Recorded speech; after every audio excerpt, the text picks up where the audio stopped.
ay may mga bagay tayong parang, umaalipin sa atin to the point na once na may nadinig tayo, we immediately come to judgment.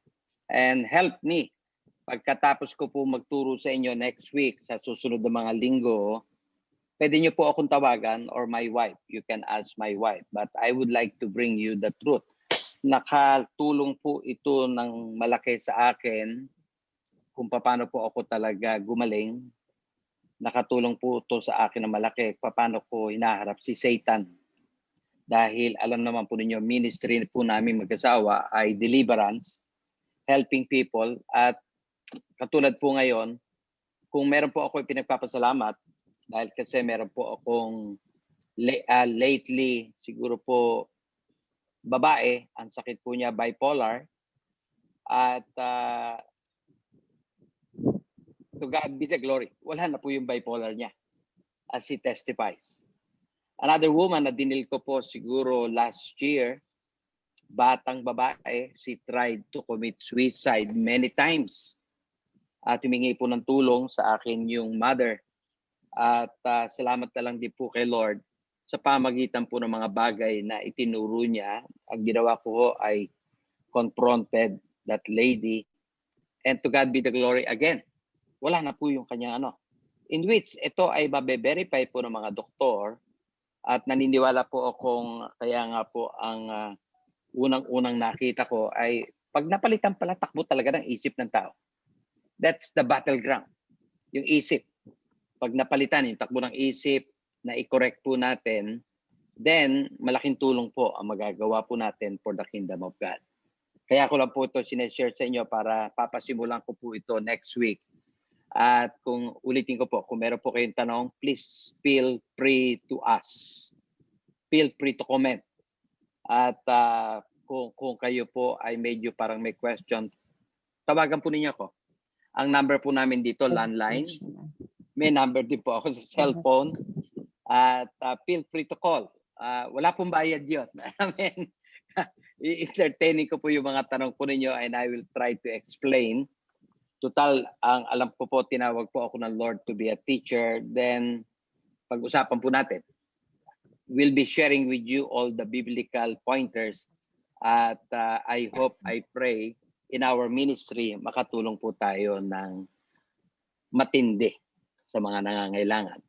Ulit po, today, ang topic ko po ay, kung natatandaan po nyo, a few weeks ago, I discussed about yung healing ng mga mananampalataya.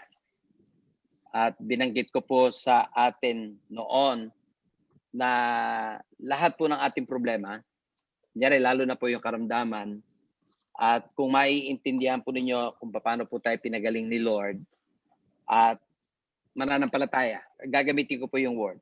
Today, I'll be explaining ano ang ginawa ng God, pagkatapos ang kakailanganin ko po pananampalataya po ninyo. In which nangyari po sa akin, kaya nga po ako nagpapasalamat kay God.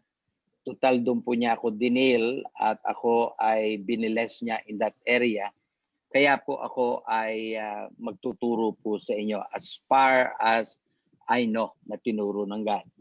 Ilan po sa atin ay may karamdaman before? Kayo lang po pwede magsabi niyan kung anong karamdaman meron kayo before. Pero today, by the glory of God, to God be the glory, wala na yung karamdaman mo. And I believe, naranasan mo mag-testify sa church o kahit kaninong tao na paano ka pinagaling ng Lord. Ganon din po yung ginagawa ko kung paano ako pinagaling ng Lord, nagte-testify po ako. Ang ilan po sa atin ay yung epekto ng karamdaman natin nararanasan pa ng ilan. Kunyari yung stroke. May mga taong na stroke, namatay ang kalahating katawan o may namatay na bahagi ng katawan. And even up to today, iniinda pa ho nila yon. Yan po yung karanasan ng ilan. Like po yung may mga kapatiran akong kilala na nadali ng stroke to the point na yung kanilang mga katawan ay kalahating katawan ay patay po talaga. Hindi nila may galaw. Meron naman pong ilan sa atin ngayon. I don't know your sabihin po natin daily routine, Ilan po sa atin may iniinom pa ho tayong gamot, maintenance, ika nga, for that kind of sickness na inyong nararanasan. Ako po, habang nakikinig po kayo, hindi ko sasabihin sa inyo, itigil po ninyo yung maintenance po ninyo until the doctor will confirm to you that you are already healed at ikaw ay sabihin ng doktor na talagang totally. Kaya po yung may nangyari po sa akin, meron po akong asthma, nawala yung asthma ko at yung ituturo ko po sa inyo, bahagi po doon paano nawala yung asthma ko. At ang final po, para malaman kung talagang ako'y magaling na, I went to the doctor at naikwento ko po yata ito sa inyo, pero hindi ko naikwento ng buo. Mataas ang aking binabayaran sa insurance because ng ilang karamdaman. Then, sumulat po ako sa insurance company na ako po yung nagpa-insure. I asked them, nababaan na po yung aking premium na binabayaran every year. Pero hindi po sila agad-agad pumayag hanggat hindi po ako ay i-confirm ng doktor na talagang magaling na po doon. Kaya po ako napilitang magpunta sa doktor noong insurance company at dumaan po ako sa maraming mga examination. And finally, yung pong doktor ang nag-confirm, I have no asthma. Kahit po yung mga symptoms, wala po. Kaya po, again, ulitin ko po, hanggat hindi po kino-confirm ng doktor that we are totally healed, then wag po natin tanggalin yung ating medisina na ginagamit para po sa ating kagalingan. Yung po yung pangatlo. Pangapat, meron po sa atin dito na patuloy na nagpe-pray, patuloy na nananampalataya, nagde-declare, at umiiwas tayo sa mga alam nating sinabi ng doktor, bawal kanin. Kasi pag kayo po'y diabetic, may bawal. Pag kayo po'y may hypertension, may bawal. Or whatever sickness meron tayo, bawal. Opo, na sa ating ginagawa. Hindi ko po talaga alam kung anong situation natin. Only God knows. Ang Diyos lang nakakaalam. Kung ano ang sakit natin, ikaw nakakaalam, pati ang God. At pati yung doktor na pinupuntahan mo, nakakaalam na tayo may sakit. Ang alam ko po, may itinuturo ang Biblia regarding dito. Kaya po yun ang aking intensyon na ituro po sa atin. At tulungan po ninyo ako. Ulitin ko po yung aking sinabi kanina. Kung meron po kayong tanong, feel free to ask. Kung meron po akong hindi nasabi, baka mamaya pag nagtanong kayo doon ko masasabi, then ask me. At ang hindi ko maituturo lahat, but I can just give you an idea. Number one, paano ba tayo gagaling? Baka yan po yung tanong ko ninyo. Pastor, paano ako gagaling? Well, to be honest, mga kapatid, ang ituturo ko po ngayon sa inyo ay 2,000 taon na nakakaraan, magaling na po tayo. Kung magaling na tayo 2,000 years ago, bakit hindi tayo gumagaling? Bakit itong sickness na to ay nasa atin pa? Dahil kasi either ito ay resulta ng sumpa, either ito ay resulta ng kasalanan, either ito ay resulta ng iba na alam natin. Pero ang alam ko ngayon, 2,000 taon na nakakaraan, pinagaling na ho tayo because Christ, Jesus, when He died, He came po dito para i-deal yung ating kasalanan, which is related sa ituturo ko po next week. Talaga bang ang kasalanan ay inalis na niya sa buhay ng mga tao? Ituturo ko po yan next week. Kaya po ngayon, kung itatanong ko ninyo paano ako gagaling, ang magiging prayer ko po ngayon, dahil kasi importante po doon sa ituturo ko ngayon, na one, mabuksan ang ating mata, mabuksan ang ating tenga para makita natin yung gusto niyang makita natin at madinig natin yung gusto niyang madinig natin. Yun po yung una. Pangalawa, ipapakita ko po sa lesson natin bakit marami hindi gumagaling, pero bakit may gumagaling. So, dahil kasi provided na po ito ni Christ. And I would like to share this with you dahil majority po sa atin senior na. At kung ikaw ay senior, wala kang sakit, God bless you.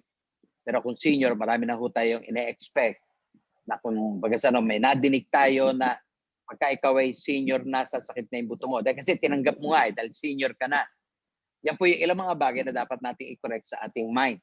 Na pag matanda ka na, magkakaroon ka na ng dementia, magkakaroon ka na ng mga sakit na mga matatanda because we have accepted that. Samantalang nakalimutan natin, anak tayo ng God and we can claim na kahit tayo umabot ng 80, 90, 100, katulad nila Moises na sila ay hindi ho talaga tumanda yung isip nila, pati katawang lupa nila. So meaning, meron pala tayong dapat talaga i-correct. Tulad kanina, napansin ko talaga ang problema ng ating mga mananampalataya ay nagmumula sa isip, kung ano yung tinanggap natin sa ating isip, kung ano ang pinaniwalaan natin ng ating isip. Siyempre, kasunod na nun yung ating mga emotion. Kaya nga po uumpisahan ko ngayon, pero next week, katulad po ng pinangako ko sa inyo, magtuturo po ako ng something controversial. And my intention ay mai-correct po natin yung ilang mali, maituwid natin, at yun ang maging gabay na po natin sa darating na mga araw. Samahan po ninyo ako sa ating gagawing pag-aaral. For your information po, mga minamahal na kapatid sa Panginoon Diyos, umpisahan ko lang po dito. Nung nakaraang buwan, April po. For your information, April is a month na sineselebrate ng maraming mga bansa, ng mga nakakaalam dito, na yun yung tinatawag nating 115th year anniversary ng Azusa Street Revival. Inopya ko po to. To be exact, it was April 9 nung magkaroon ng revival sa Azusa noon po. At hindi ko na po ikikwento yung istorya, pero pang 115 taon nang sineselebrate. Kaya ko lang po to binanggit sa inyo. I don't know whether you will notice, may season, may panahon ang mga nangyari sa kasaysayan ng ating buong mundo. Noong pong April 9, 1906 to be exact, doon po unang naganap ang revival. Ang ibig ko lang sabihin, kaya ko po ito pinakita sa inyo, antayin po ninyo yung revival. Nagpasimula itong 19th, itong April na ito, nagpasimula na. Revival po mangyayari sa atin. Bagamat may mangyayaring matindi, meron din pong uunahin ang demonyo para sa atin. Kung natatandaan po nyo, pag may panahon ng healing, bakit ba kung kailan mo tuturo yung healing? Doon marami nagkakasakit.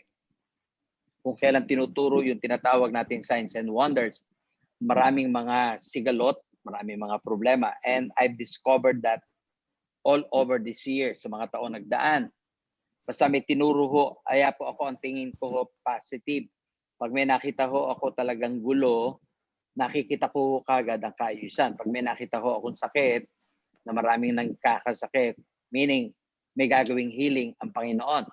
Meron pong isang dakilang manggagawan ang Panginoon at sa kanya ko nadinig yun. Sabi niya, paano ko nalalaman ang panahon kung kailan kumikilos ang Lord? Tinitingnan daw po niya ginagawa ng demonyo.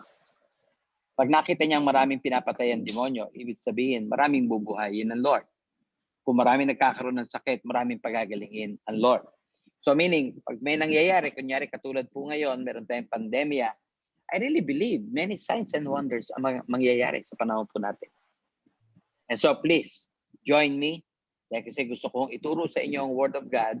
At dito sa Word na to, may nakita ho ako mga prinsipyong itinuturo ang God. Basahin po natin ang Matthew 13, 10 to 17. Yan po ho kinuha yung lesson natin for today. And the disciples came and said to him, "Why do you speak to them in parables?" He answered and said to them, "Because it has been given to you to know the mysteries of the kingdom of heaven, but to them it has not been given." Bago ko ho ituloy ang pagbabasa, gusto ko makita ninyo na yung to them dito ay ilang beses ginamit, at yung ginamit yung to them, ibig sabihin sa kanila, tumutukoy minsan sa unbelievers, minsan tumutukoy sa believers. Kaya gusto ko makita natin to. Hindi ho pag sinabing to them, iisa lang ang tinutukoy, no? Tinutukoy po yung to them sa mga believers, tinutukoy po yung to them sa unbelievers. Papaliwanag ko mamaya. Tuloy po natin ang pagbabasa, verse 12. For whoever has, to him more will be given, and he will have abundance. But whoever does not have, even what he has, will be taken away from him. Therefore I speak to them in parables, because seeing they do not see, and hearing they do not hear, nor do they understand. Verse 14, and in them, ulit yan, in them, the prophecy of Isaiah is fulfilled, which says, hearing you will hear and shall not understand, and seeing you will see and not perceive. For the hearts of these people have grown dull. Their ears are hard of hearing, and their eyes they have closed, lest they should see with their eyes and hear with their ears, lest they should understand with their hearts and turn so that I should heal them. So dito, again, ginamit yung in them. Sino yon? Na yung prophecy daw ni Isaiah na fulfill. Ano sila? Ang prophecy ni Isaiah, nakikinig pero hindi naintindihan, nakakita pero hindi nakakita. So tumutukoy po to a certain people. As binanggit niya in verse 15, for the heart of these people have grown dull. Sino yon? Papaliwanag ko mamaya. Again, basahin po natin, tuloy po lang natin, verse 16, and finally verse 17. But blessed are your eyes, for they see, and your ears, for they hear. Kanino yan tumutukoy? Doon ba sa unbeliever or believer? For assuredly I say to you that many prophets and righteous men desired to see what you see, and did not see it, and to hear what you hear, and did not hear it. So meron nakakakita, meron hindi nakakakita, meron nakakarinig na nakakarinig. Praise God for that. Now, balik po tayo sa Matthew 13 verse 10. Yun po yung unang-una kong binasa. Pagbalik po natin doon, ito po nakasaad, and the disciples came and said to him, why do you speak to them in parables? Diyan po natin makita yung sino ba yung unang tinutukoy dito na to them na nagsasalita siya ng parable. Well, we will go to that, pero gusto ko lang ho kayo munang bigyan ng background. Bago po itong Matthew 13 verse 10, ay ano mababasa natin? Doon po natin mababasa yung parable of the sower na mababasa sa Matthew 13, 1 to 9. Amen. Pag sinabi kong parable, ito yung talinhaga at ito yung mahirap maintindihan. Amen. Pero again, pagkatapos ng parable na yan, saka ibinigay itong Matthew 13 verse 10. So meaning, binigay mo na yung talinhaga, pagkatapos ng talinhaga, then start our lesson. Matthew 13:10. At dito nakasulat, and the disciples came and said to him, lumapit ang mga disipulo sa kanya, at sabi ng mga disipulo, bakit ka nagsasalita sa kanila ng parable? So, unahin ko muna itong to them na to. Kanino ba ito tumutukoy? Sino ang tinutukoy dito? Well, number one, pag pinag-aralan mo mabuti yung passage na yan, tumutukoy pala yan sa mga unbelievers, sa mga Pariseo, sa mga Hudyo, sa mga Eskriba na nakapalibot sa kanya at nung nagsasalita ng talinhaga, binibigay niya ito sa kanila. Bakit sila yung hindi makaintindi, bibingo pa ng talinhaga, talagang hindi maintindihan. Amen? So meaning, ang kausap niya dyan, although disciples ang lumapit sa kanya, ang tanong ng mga disciples, bakit ka ba nagtuturo ng talinghaga? Gusto ko malaman po ninyo. Sa mga unbelievers, hindi naman ho tayo unbelievers, so hindi po ito para sa atin. Ang talinghaga, hindi po para sa atin na hindi natin maintindihan. Amen. So ngayon, yan ang tanong ng mga disipulo, ba't nagsasalita sa kanila ng talinghaga? Nakuha po ba ninyo? Amen. Ano ang mababasa natin kasunod? Sa verse 11, ito na po yung verse 11. Sabi niya, he answered and said to them, because it has been given to you to know the mystery of the kingdom. Amen. Sumagot si Kristo, to them. Tapos, hindi ko muna ito i-highlight, pero gusto ko lang muna makita nyo. Ano sabi ni Christ? It has been given to you to know the mystery. So ngayon, pag ikaw ay believer, ang mystery, hindi na nakatago sa iyo. Pero ano yung nakasulat dito sa bandang huli? But to them, again, unbelievers ang tinutukoy niya dyan. Tignan po natin. But to them, it has not been given. Yan po nakasulat. Ha? Tanong, ano ang hindi nila tinanggap? Samantalang ang mga disciples tinanggap ang mystery. Ang mga hindi disciples, ang mga hindi mananampalataya, ang hindi kasama sa tinuturuan niya na nakikinig naman doon, it has not been given. Gusto ko lang po itong maging malinaw sa atin. Ano ang hindi ibinigay sa mga hindi nananampalataya kay Kristo? Ito po yun, to know the mysteries of the kingdom. Hallelujah. So balik tayo mga kapatid doon sa salitang to them. Ito naman to them, kanino yan tumutukoy? Yung unang to them, ha? Kanina yung unang to them, to unbelievers. Ngayon, ito yung to them. Saan yan tumutukoy naman? Sa believers. Sa atin. So meaning, gusto ko malaman ninyo na tayo pala mga believers. Kaya ito yung to them, ibinigay ang mystery. Kaya tayo blessed. Blessed po kayo if you are a believer. Ngayon pa lamang binabanggit ko na ito ang isang blessing na tinanggap natin. Actually, ang dami ho natin blessing tinanggap. Clear ko po lang ulit. Verse 11, He answered and said to them, sining them na yon, Christian, believers, disciples, because it has been given to you to know the mysteries of the kingdom. If you are a believer, yung mystery ng kingdom, napakarami niyan, malalaman mo, one by one. Tapos ituloy ko lang pagbabasa. But to them, sino yung to them na yan? Yan, to them na yan, belongs to the unbelievers. So ngayon, meron ba tayong dapat ipagpasalamat kay Lord? Amen. Sa mga unbelievers, anong hindi binigay? It has not been given. Today, pwede ko kayong hamunin magpasalamat kay God kasi ikaw yung to them na believer, ibinigay sa iyo ang mystery of the kingdom. Kaya nga po itong healing mystery ito eh. Kaya ituturo ko po sa inyo ngayon. Privilege natin, karapatan natin na makaintindi para tayo gumaling.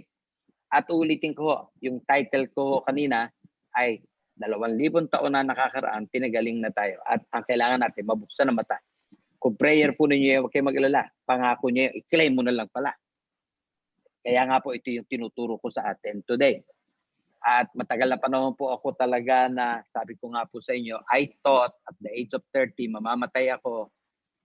Praise God, ako po 65 na, still alive, pinagaling sa lahat ng mga karamdaman na meron po ako noon. At let me also inform you, isa lang po ito sa mga blessing natin. Anong blessing, Pastor? Yung binasa ko kanina, to them, ibinigay sa iyo mystery of the kingdom. Isa lang po ito, kaya nga po pala ang mga believers ngayon blessed. To God be the glory. Amen. Kung tanggap po ninyo ito, keep it in your heart, believe it in your heart, paglaban mo yan.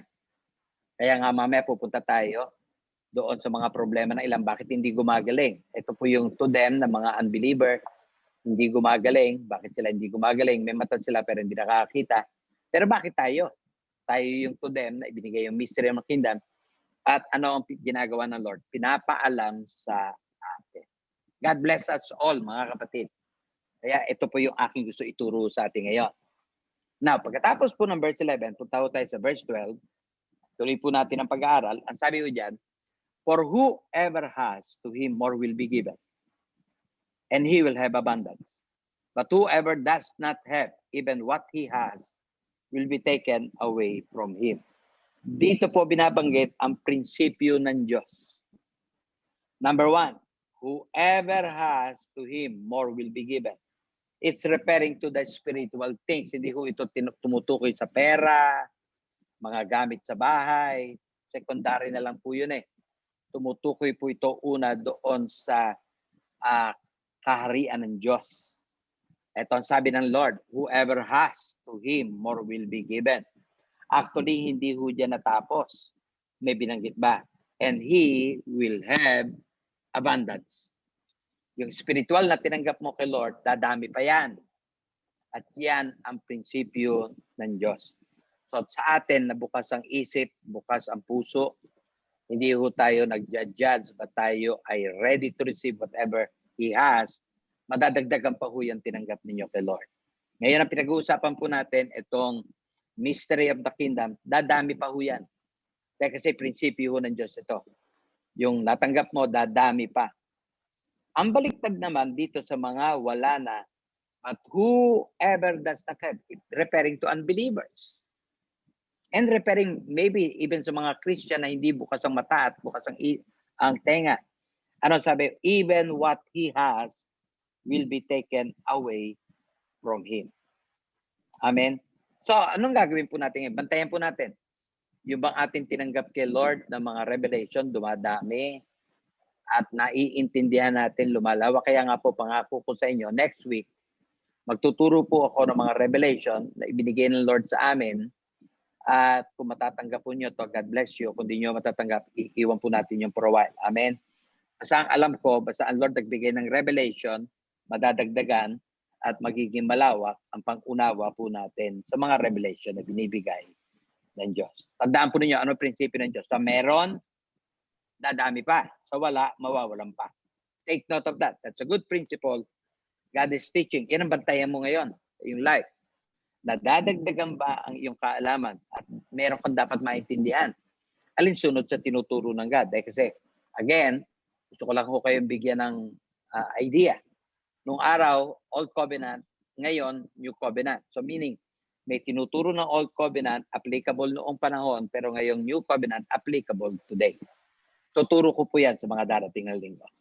Pero ngayon, punta muna tayo sa verse 13. Tapos na tayo sa Matthew 10, Matthew 13:10, Matthew 13 verse 11, Matthew 13 verse 12. Ngayon 13 tayo. Therefore, I speak to them. Yan na naman yung to them. Amen. Sino yan to them na yan?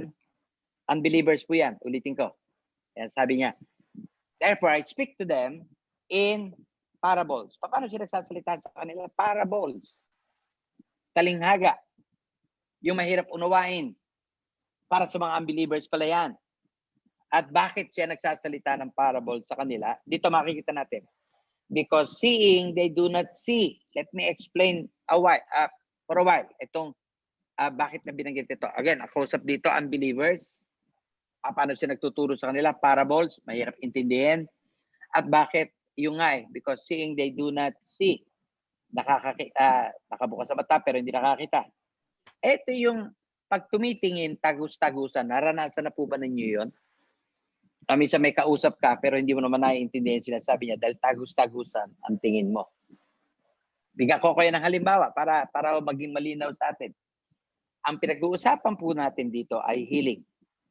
Pero yung tao na tinuturuan mo ng healing, kunyari, ako yung teacher, tinuturuan ko ng healing, nakikita pa rin niya yung sakit niya. Yan po yun. Seeing, they do not see. Ang nakikita pa rin niya, bad news. Siguro sabi ng doktor, hindi ka na makakakita, hindi ka na gagaling. Sabi ng doktor, ikaw ay mamatay. 1 year from now, 10 years, maganda ka na.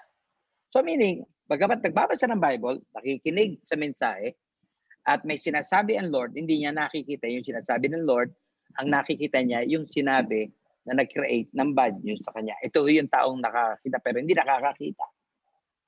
Ang nakikita pa rin niya yung kanyang nararamdaman. Yan po yung unang tinuro ng Lord sa akin.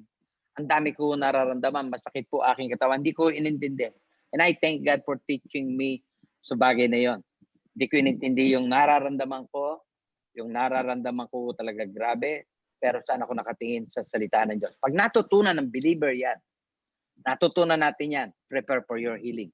Prepare for the miracle na gagawin ng Lord sa iyo. Pangalawa, ano pa ba ang problema nila? Hearing, they do not hear. Amen? Ito yung nagpipreach na yung pastor pero hindi niya naririnig. Ito yung iba nasa isip niya habang nagtuturo yung pastor. Ito yung nagba-Bible study tayo, iba ang nasa isip. Now, so take note. Kung ito nangyayari sa iyo, ibig sabihin, may tenga ka pero iba naririnig mo. Amen?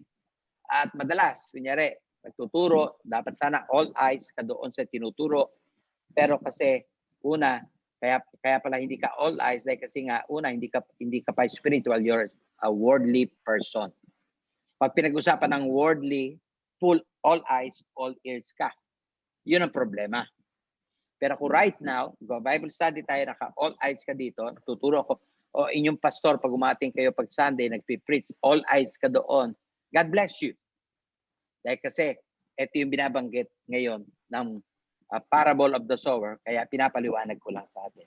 Pangatlo, hindi ho nila naiintindihan. Oh my God. Let me be very specific today. Pag wala ka pang Holy Spirit, di mo talaga maintindihan. Para kasi pag unbeliever, wala pang Holy Spirit eh. Pero bakit unbeliever? Natin naiintindihan. May Holy Spirit tayo. Meron tayong first anointing, meron tayong second anointing, at marami pa ho tayong tinanggap kay God. Hallelujah. Now, let me bring you to verse 14. Pinaliwanag ko yung verse 10. Pinaliwanag ko po yung verse 11, verse 12, verse 13. Ngayon, verse 14 tayo. And in them, the prophecy of Isaiah is fulfilled, which says, hearing you will hear and shall not understand, and seeing you will see and not perceive. Let me inform you, mga kapatid. Ito pala ay itinakda na. Binabasa natin ang Matthew 13.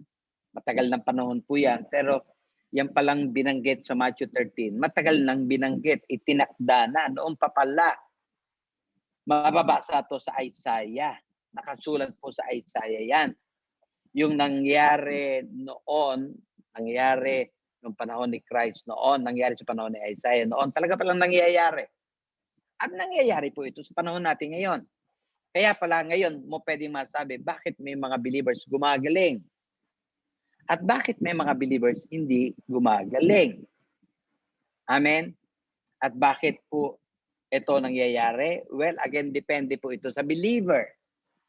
Depende po ito sa inyo. Depende po ito sa kung ikaw ay believer na binabanggit ko kanina, may mata ka nakakakita, may tenga ka nakakadinig. Depende yan sa iyo. Amen. Binanggit ko na kung ano ang pwedeng gawin ng isang mananampalataya. Pero pwede din pala mangyari sa atin yung nangyari sa mga unbeliever pag hindi mo binantayan. Amen. So meaning right now, itinakda na ano, sa ang mga unbelievers, ito itinakda sa mga unbelievers, will hear but not understand. Nakatakda na po yan. Kaya pala yung iba hindi nakikinig. Kaya pala yung iba ayaw, huwag ko kayong makipagtalo. Huwag ko kayong makipagdebate. Huwag po, please.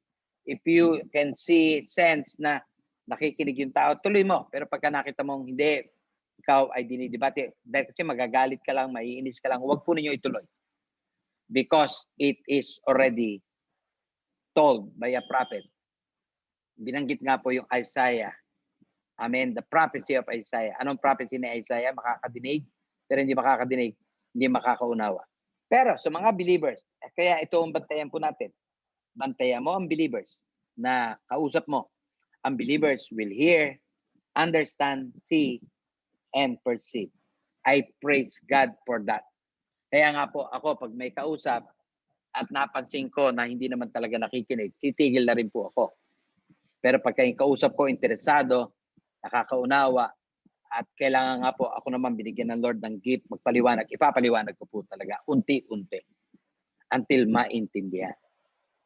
Hallelujah. Punta po tayo sa next verse, verse 15. Sabi po dito, for the hearts of these people have grown dull. Tumutukoy po yan sa unbeliever. Their hearts are hard of hearing, unbeliever ulit. And their eyes they have closed, unbeliever yan. Lest they should see with their eyes. If dumating na yung salvation, nakakita na ang mata, and hear with their ears, nakadinig na yung tenga, lest they should understand, nakaunawa pa, with their hearts, and turn so that I should heal them. Take note, kailan gagaling ang tao? Pagka nakakita na, pagka nakadinig na at nakaunawa na. Pero ulitin ko po muna. Pisahan ko yung verse 15. Ano sabi diyan? For the heart of these people have grown dull. Ulitin ko, kanina tumutuko yan, unbelievers. Ang puso ng taong ito ay mapurol. Ito po yung pagkakatagalog ko. Malabo, mahina. Meron pong Tagalog word na pangit, pero babanggitin ko na for your sake. Alam nyo ba, nabasa ko na yung the word dull can also mean in Tagalog tanga o gunggong. Patawad po paggamit ko ng word na yon. Nakita ko sa dictionary na yung pala ang pagkakatagalog ng word na dull, referring against unbelievers. Tumutukoy po yan sa unbelievers po, hindi ho sa atin. Dahil kasi ang mananampalataya dapat hindi na tayo yung gunggong, hindi na tayo yung tanga. Dahil kasi nga nakakaunawa na tayo. Iyon ay kung makakaunawa ang believer. Sana nga lahat ng believer, tayo po lahat ngayon nakakaunawa. I will pray that you will understand. Amen. Dahil kasi pag tumanggap ka kay Lord, meron kang seeing eye, hearing ears. Katulad po ito na nangyari, bigyan ko lang po kayo ng halimbawa. Kaya Haring Saul, first king of Israel. Ano ginawa ng God sa kanya? Pinalitan ng kanyang puso. Ito, dito yung unbeliever, ang puso nila, dal pa. Pakita ko lang kung yung nangyari kay Haring Saul. Ito po yun, mababasa natin. 1 Samuel 10:9. So it was, when he had turned his back to go from Samuel, that God gave him another heart. Kay Haring Saul po yan. And all those signs came to pass that day. Anong binago sa kanya? Gave him another heart. Ito ang ginagawa ng Lord sa mga taong tatanggap kay Christ. Bibigyan ng bagong puso. Amen.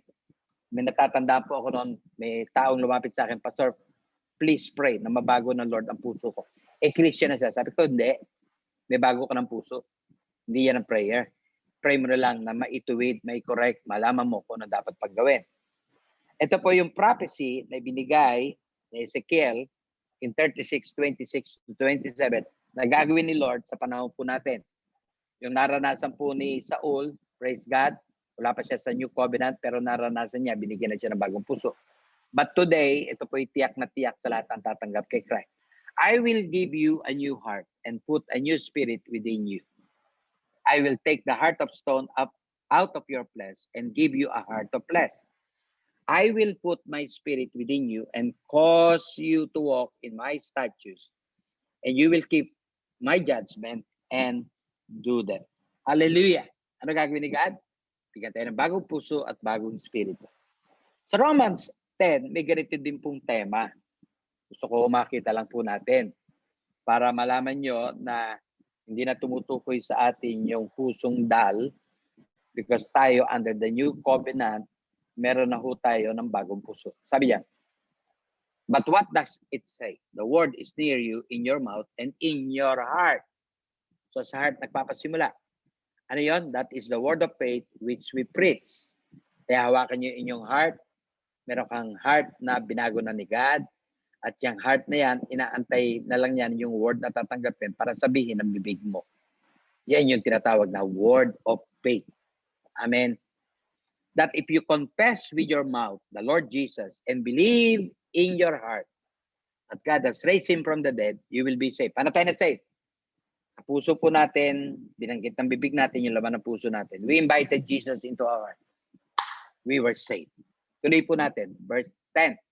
For with the heart, one believes unto righteousness, and with the mouth, confession is made unto salvation. For the scripture says, whoever believes on Him will not be put to shame. Hallelujah. God bless us all. Ano ibig sabihin nito? Ibig sabihin, kunyari bigyan ko na ho kayo ng parang conclusion lang dito sa verse na to. Huwag ho kayo magko-quote ng Bible promises nang hindi galing sa heart. Huwag gaya-gaya. Huwag porke nadinig mo. Make sure it's in your heart. Kumbaga sa ano, nag-meditate ka na doon and you love that word, you claim that promise in your heart, labas na ng bibig mo. Mahalaga yon. So huwag kang magko-quote ng verses nang hindi galing sa puso. Make sure it's in your heart. Huwag nyo i-declare ang inyong pananampalataya nang hindi galing sa puso. Kaya po ako nag-declare noon. Di po ba sabi ko sa inyo, may nararamdaman ako sa katawan, yung sakit ko, ang dami yon. Pero in my heart, I believe God has already healed me. So yun ang dineclare ko po. Araw-araw, ginagawa ko po yun. Araw-araw yung asthma ko, pagharap ko sa salamin, dinedeclare ko, asthma, wala na. In Jesus' name. And praise God. He did something wonderful to my life. Kaya ako po ito tinuturo para malaman po natin ang ating gagawin. Kung ano ba ang sitwasyon natin ngayon, huwag nyo i-declare. Declare nyo yung promise ng God in the Word. Tapos panampalatayanan mo. Kung naniniwala ka na, i-declare ng bibig mo. Amen. Resist any work of the enemy. Nagtatrabaho po siya sa ating isip, pero ang Lord nagtatrabaho sa ating puso. At let the word of God in your heart take control of you. Balik po tayo sa Matthew 13, verse 15. Sabi ho dito, yung mga tao na ang heart ay dull, mga unbeliever, ang sabi ho dito, their ears are hard of hearing. Pinaliwanag ko na ho sa inyo yan kanina. At ang pangatlo, their eyes, they have closed. Ulitin ko po, para sa unbeliever po yan, hindi po yan para sa believer. Unbeliever, nabuksan ang mata, nakadinig ang tenga, naintindihan, kaya gumaling. Kaya nga ho yan yung last part. If that will happen to you, God bless you. Ito na po ang good news. Balik po punta po tayo sa Matthew 13:16-17. But blessed are your eyes, for they see. Hallelujah. It refers to us, and your ears, for they hear. It refers to believers. Take note, ang mata natin nakakakita ng spiritual, tenga natin nakakadinig ng mga spiritual. Verse 17, for assuredly I say to you, that many prophets and righteous men desired to see what you see and did not see it, and to hear what you hear and did not hear it. Again, good news, binanggit ko sa inyo kanina, meron tayong seeing eye. Isa yan sa blessing ng mga mananampalataya. Kaya pag nagbabasa ka ng Bible, nakikita mo yung sinasabi ng Bible at hindi mo nakikita yung nangyayari sa'yo. Although, normally tayo ngayon, may nararamdaman, please don't pay attention sa nararamdaman mo. Pay attention to what the Bible, Scripture declares. Meron din po tayong hearing ears. Kung ganon, binigyan ka ng Lord ng seeing eye, diyan po ngayon lalabas yung pananampalataya. Dahil kasi dito ngayon malalaman kung naniniwala ka. Di ba? Kunyari, may nagaganap sa atin, literal, sa buhay, may binabanggit ang Bible sa nangyayari sa iyo. So go to the Scripture. Pag nakita mo ang Scripture, kung nakita mong may gawa ang kalaban, review. At kung may tinuturo ang Scripture na dapat gawin, gawin mo lang. Use it. Amen. May nakita ka na kasama na parang may ginagawa ang kalaban, rebuke it. Do not accept it. Dahil kasi nga po, dito ho tayo ngayon, pinapakita sa atin na ang buhay po natin ngayon nakasalalay. So kung ano ang paniniwalaan natin. May na-discover po ako. Bakit gumagaling ang mga tao? Amen. Magaling na talaga sila dahil kasi finished work yung ginawa ni Christ. Alam niyo kung bakit ko nalaman gumagaling sila? They believe from the heart. Yung nabasa nila in the Scripture, lalo promises ng God. Pangalawa, take note, galit sila sa gawa ng demonyo. Pag na-realize mo, ang demonyo ang may ginagawa at may ginawa ang demonyo, ano gagawin mo? Rebuke it. Amen? May sinabi pa, binigay pa sa atin, binding and loosing. Bakit hindi mo i-bind ang kalaban? Hindi mo palayasin ang kalaban, hindi mo siya i-rebuke. Kaya nga po pala may nabanggit sa Bible, James chapter 4, verse 7 and 8. Therefore, submit to God. So, yan gagawin natin. We come to the Lord. We believe His word. Whatever you read in the Bible, believe it. Anong gagawin natin sa kalaban? Resist the devil and he will flee from you. So, anong gagawin natin? Kaya nga, ang buhay po natin ay madidetermine by if you come to the Lord, ang daming promises, claim it. Tapos, siyempre, may demonyo gumagawa. Ano gagawin mo? I-rebuke mo ba? Yes. Huwag ka manahimik. Rebuke the devil. Cancel the words of the devil. Amen. Kay God, gawin natin kung ano pinapagawa niya. Paniwalaan mo ang sinabi niya. Claim all His promises. Ngayon sa kalaban, do not keep silent. Hallelujah. Praise God. Kaya nga po ako, wala akong ginawa noon araw-araw. Nagpapasalamat ako sa healing na ginawa ni God. Kine-claim ko na po yan. Araw-araw po yun. Non-stop po talaga. Pero yung sakit na pinadala ng kalaban, nire-review ko. Almost every day, pagka sa pinaalala ng God sa akin, I come to the Lord thanking Him for the healing. And I come to the Lord para gamitin ko yung power na binigay niya, authority, binding and loosing. Hallelujah. Bigyan ko pa ako kayo ng good news. Okay, ngayon tayo Christian na. John 14 verse 12. Most assuredly I say to you, he who believes in me, and I believe in him, the works that I do, he will do also. Pinaniwalaan ko din po yan. And greater works than this he will do because I go to my Father. Ito pong verse na ito, nagbibigay sa atin assurance na yung nagawa ni Christ, magagawa natin. Bigyan ko pa ho kayo ng kanyang pangako. Isa pa, Mark 16:17 lang. Hindi ko na nilagay yung 18. And these signs will follow those who believe. In my name, they will cast out demons. They will speak with new tongues. Itong verse na ito nagsasabi sa atin na signs and wonders will follow us sa atin na mga naniniwala. Ang tanong, naniniwala ka ba kapatid sa nabasa mo sa Bible? Naniniwala ka ba na pinagaling na tayo ng Lord? Naniniwala ka ba na hindi ka iniiwan ng Lord? Kasama mo siya day and night. Naniniwala ka ba na lahat ng pinangako niya in the Scripture ay totoo? Please, do it. May tanong po ako, magtatapos na po tayo sa ating lesson. How many are afflicted with sickness? Pangalawang tanong, how many are taking and under medication. I don't know kung ano medication meron kayo. Meron po akong good news sa inyo ulit.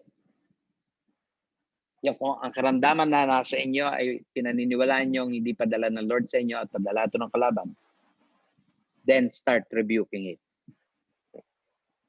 Pwede ba samahan nyo ako today? Mag-declare.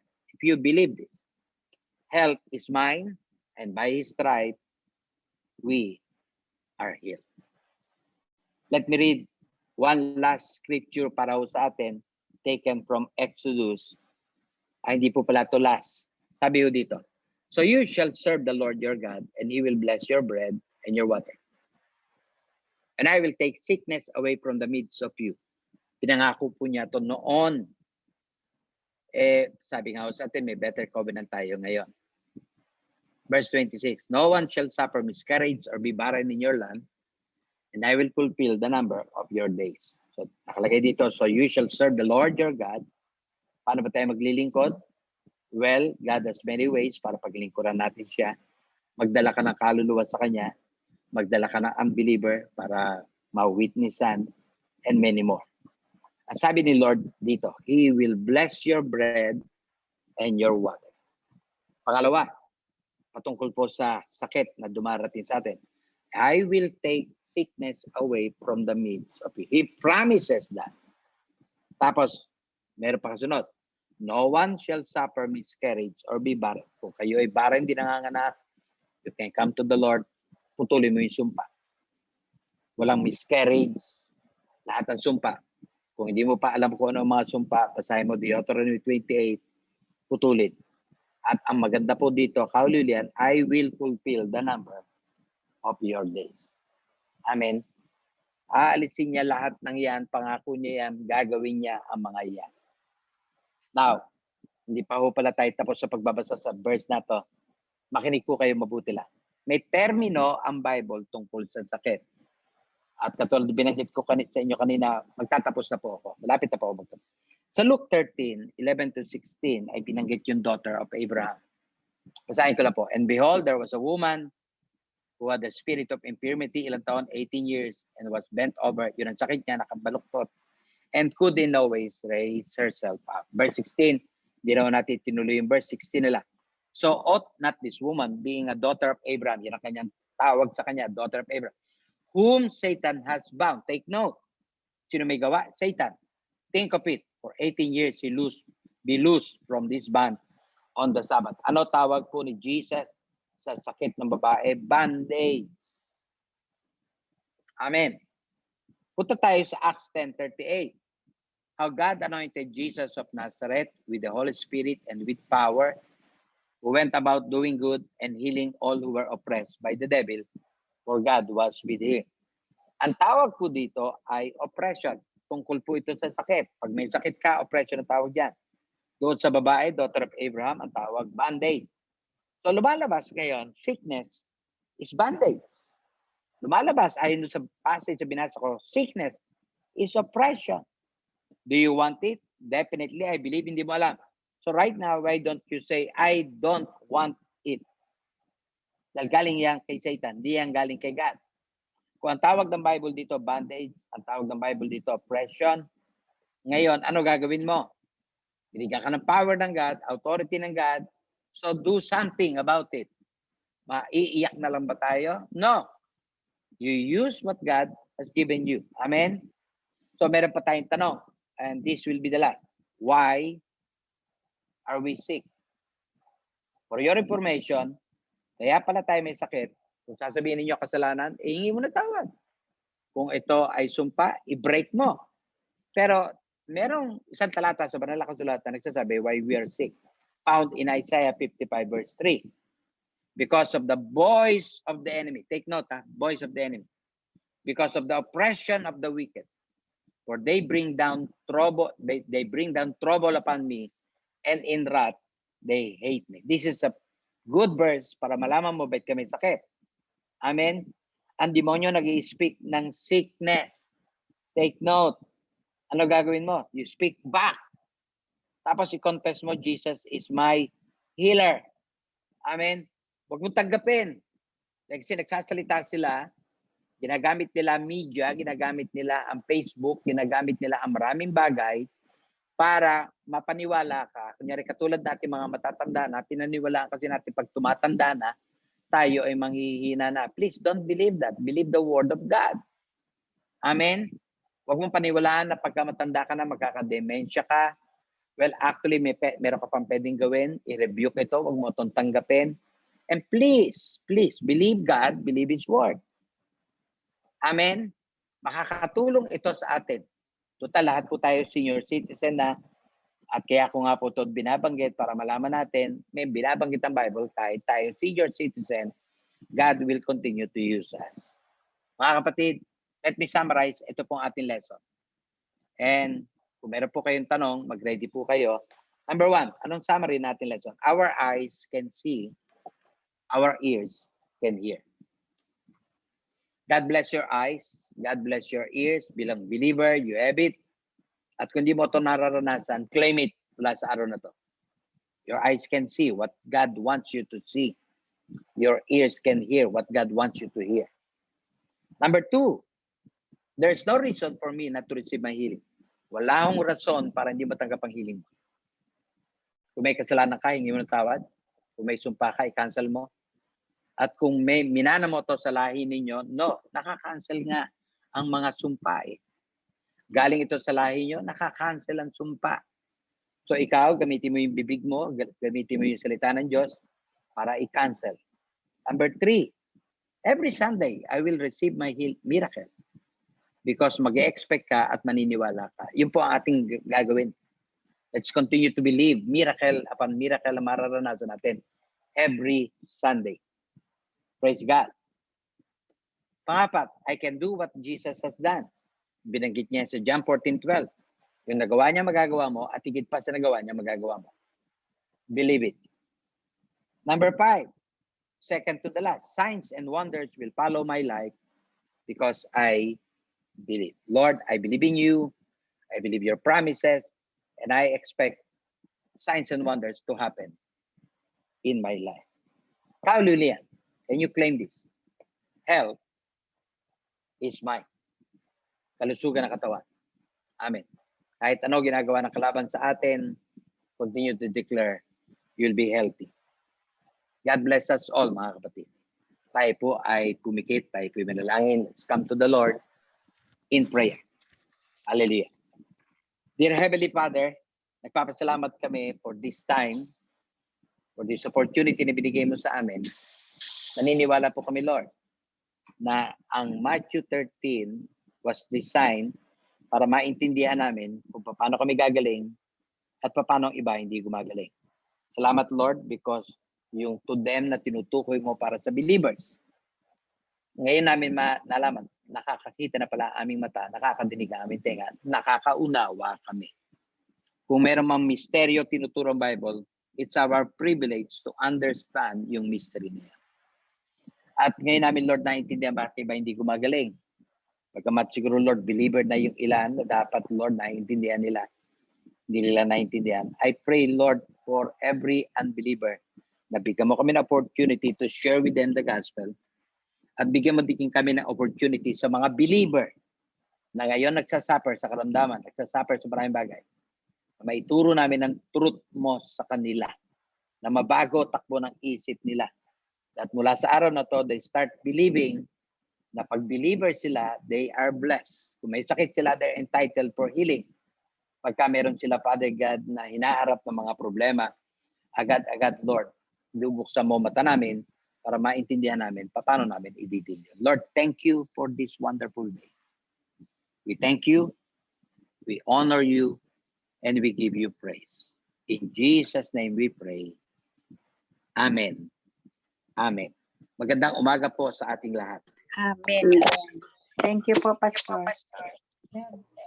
Amen. Ayan sa Ate Lida. Amen. Iwan ko po Pastor. kayo. Opo, go ahead po. Teka muna. Ipag-pray mo muna yung asawa ko daw, sabi niya. Ay, okay. Opo. Nandiyan ba? Kamusta na po si Roy. Hindi. Pastor Roy? Kasi,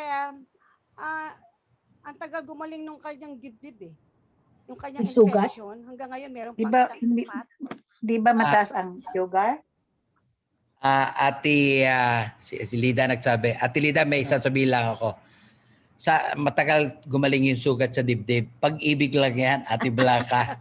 Padama mo, pagmamahal mo patuloy. Meron pang natitirang isang spot na nagnanana pa. Kaya Oo. pray mo yun. Ate Sige. Lida. Ay, Blanca, sorry. Sige po, doktor. Kasi di ba ako open heart surgery? Yun yung matagal, parang may spot na parang puti. Ano yun, months yun bago nawala yun yung sa akin. Oh, Lumalabas ang Di ba nana. nakita mo yun, Arlene, noon, ha? Oo, Parang oo. parang nanang itsura. Pero ano yun, Oo. basta as long as hindi naman siya nilalagnat, hindi naman siya in pain ng husto, di ba? Hindi Amen. naman. Oh, Ay, okay. So, ano kumbaga yun? normal yun. Thank you, Lord. Oo. Amen. Kasi ganun yung sa Thank you, akin Lord. noon. Matagal din. Yung di ba Medyo kasi matagal.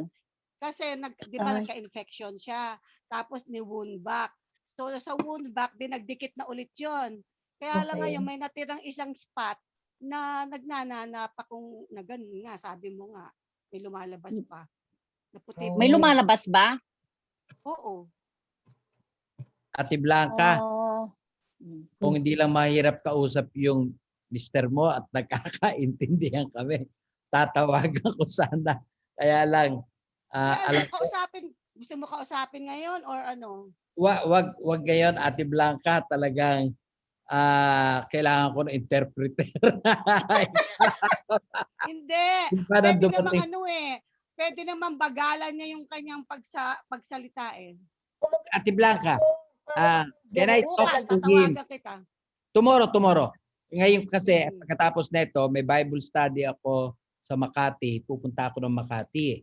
Tapos Sige. una, bago ako pumunta Makati, dadaanan ko pa yung anak ko. I promise you tomorrow. Mag-usap po tayo. Sige. Sige po, kausapin ko si Sige. Pastor Roy. At ang request mo, prayer. Sige po, Oo. pwede po ba ninyo kaming samahan? Manalangin po tayo kay Pastor Roy.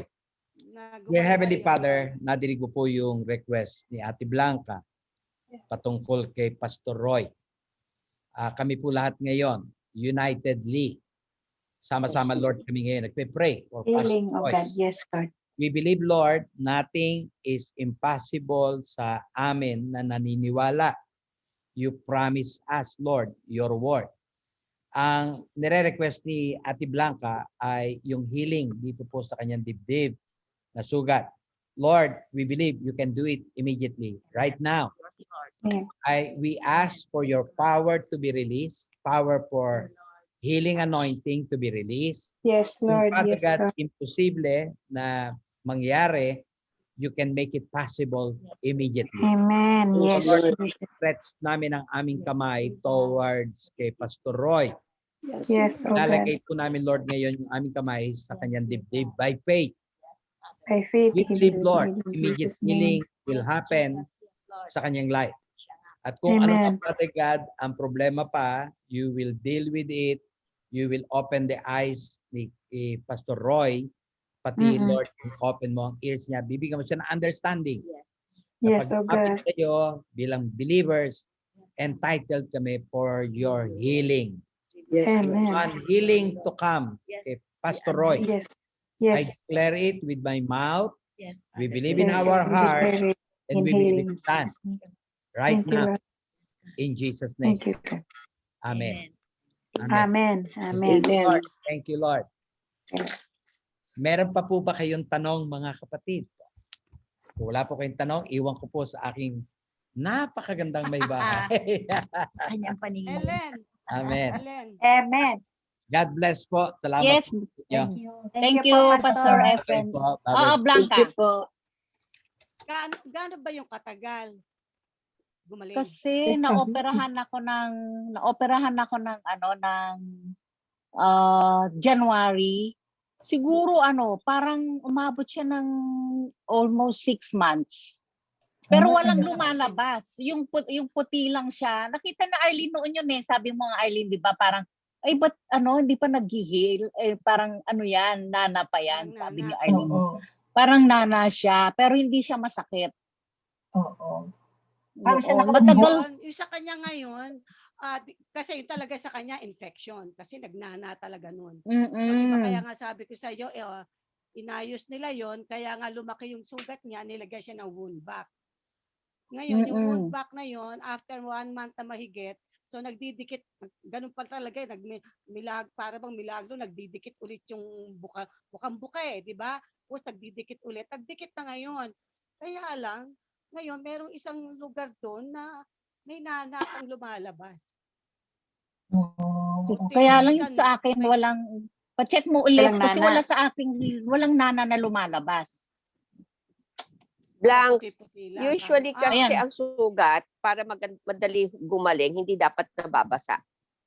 Hindi, oo, Baka hindi pag naman naliligo, binabasa. nababasa yan. O kaya pag Hindi dapat siya nababasa. Late. Kaya dapat pag maliligo nabasa. siya, yung area na yon dapat walang Tatakpan. tubig na papasok or didikit at all. Lagi ko na ba, tung lately ngayon kasi, pinapunayagan na siyang maligo, nababasa ngayon. Hindi So, talaga pwede. yun na nga Hindi talaga. Dahil hindi yung gagaling. Hanggat nababasa siya. Lahat ng sugat. Kasi di ba pag nag-OR ako, talagang sabi ko sa kanila, wag yung babasain niya. Kaya ang number 1 kaaway ng sugat is water. Tubig. Hanggang Oh my hindi mo makikita na nagdikit at nawala na yung scab, nakita mo tuyong-tuyo, walang water.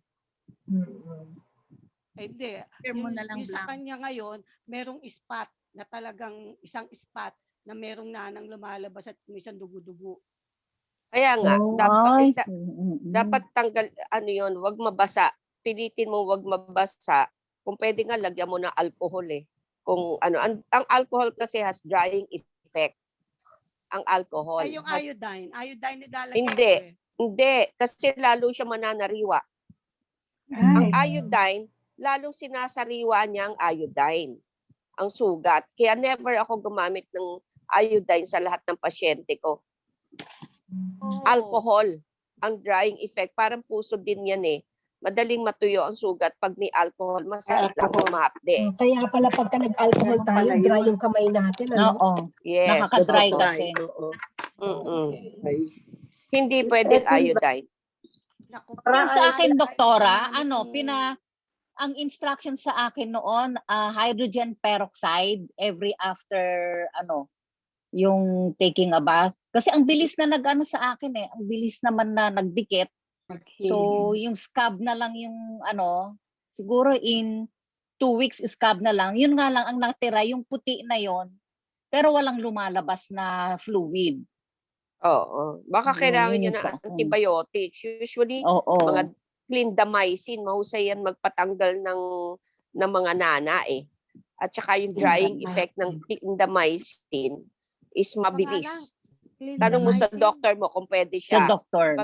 Sa doctor kung pwede siya ng clindamycin every 6 Counseling yan. hours. Tapos, wag babasain. Ganon. Nabasa Every 6 yan. hours Kaya na clindamycin. Ano yung clindamycin? Antibiotic. Antibiotics yon, napakaganda nun sa wound healing. Clindamycin.